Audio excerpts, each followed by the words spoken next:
How to restore WeChat account QR code. You can restore your WeChat account using a QR code only if you are logged into a new device and still have access to your original logged in device. The QR code method is primarily a security verification steps or used for migrating chat history, not a standalone method for recovering a lost account with no other access.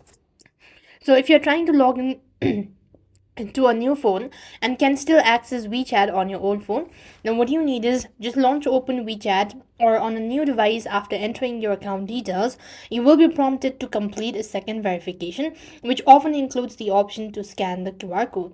So on your original device, you just want to open up WeChat, log into your account and navigate to scan functions. When you go to the scan function, usually the discover tab or by tapping the plus icon in the top right corner, you want to point your original phone's camera at the QR code displayed on the new device screen.